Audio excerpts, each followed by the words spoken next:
The 1960s were a golden era for automobiles, with car culture exploding on both sides of the Atlantic. In Europe, Ferrari reigned supreme, not just as a car manufacturer, but as a symbol of engineering elegance and motorsport dominance. Enzo Ferrari's creations were sleek, agile, and proven on the track, having claimed multiple victories in endurance racing, particularly at the legendary 24 Hours of Le Mans. To own or even witness a Ferrari was to witness the pinnacle of speed and style. Across the ocean, however, the automotive scene was very different. America was experiencing the rise of the muscle car, a class of vehicles defined by massive engines, aggressive styling, and raw horsepower that thrilled drivers on straight highways and drag strips. Cars like the Pontiac GTO, Dodge Charger, and Chevrolet Chevelle SS were symbols of freedom, rebellion, and raw performance, but they were rarely taken seriously by European engineers who saw them as brutish and unrefined machines incapable of competing in the intricate world of endurance racing. This cultural divide might have remained unchallenged if not for a dramatic turn of events involving Henry Ford II, the head of the Ford Motor Company. Ford, eager to elevate his brand beyond family sedans and pickup trucks, saw motorsport as the perfect stage to showcase American power to the world. In the early 1960s, Ford entered serious negotiations to buy Ferrari, which at the time was struggling financially despite its racing success. The deal nearly went through, but at the last moment, Enzo Ferrari walked away, unwilling to give up control of his beloved racing team. This act wasn't just a rejection of business. It was a personal insult to Henry Ford II, who felt humiliated and furious at being spurned. What followed was less of a business decision and more of a vendetta. Ford made a vow. If Ferrari would not sell, then Ford would crush Ferrari on the one stage that mattered most to him: the 24 Hours of Le Mans, a race Ferrari had turned into its personal kingdom. Thus began one of the most ambitious projects in American automotive history. Unlike the typical muscle cars roaring down American highways, Ford's new mission demanded something far more advanced. It wasn't enough to build a car that could sprint in a straight line. It needed to endure an entire day of relentless competition at speeds exceeding 200 miles per hour through treacherous corners, mechanical strain, and unpredictable weather. Ford assembled a team of engineers, designers, and racers who could blend the brute force of American V8 engines with the aerodynamic finesse and handling sophistication required to beat the Italians at their own game.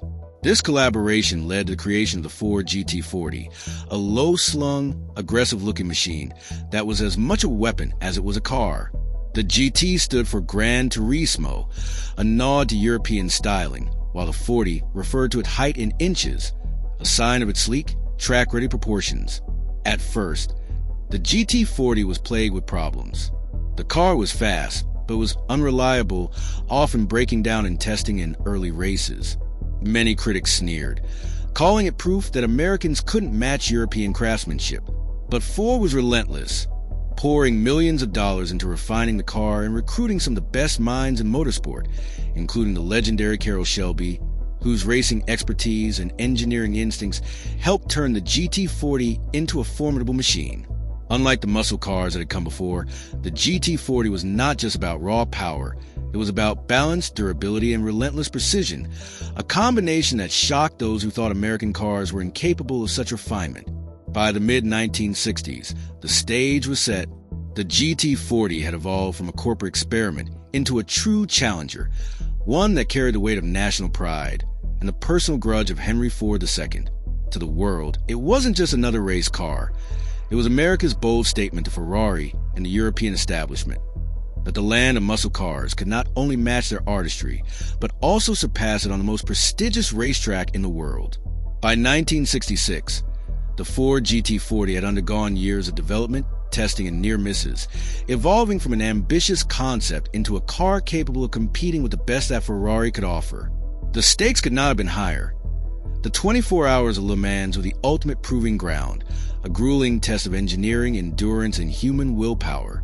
Ferrari had dominated this race for nearly a decade, and its cars were celebrated for their reliability, precision handling, and speed. Ford, meanwhile, carried not only the expectations of its executives, but also the burden of national pride and the personal vendetta of Henry Ford II.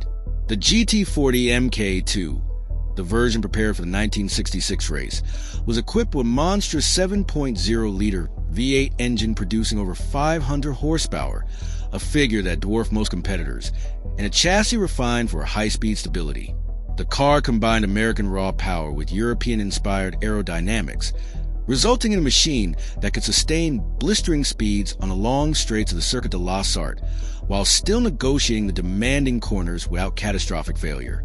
The race itself was a tense, electrifying battle from start to finish.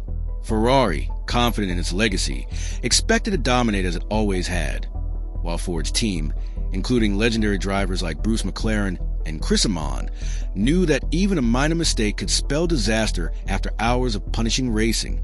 The GT40S, however, demonstrated remarkable resilience. As the hours passed, Ferrari's traditionally reliable machines began to falter under the punishing pace set by Ford. Engine failures, mechanical glitches, and the sheer physical and mental strain on drivers took their toll. Meanwhile, the GT40S maintained a relentless rhythm, blending speed with endurance in a way that Ferrari had underestimated. By the final hours, it was clear that the balance of power had shifted.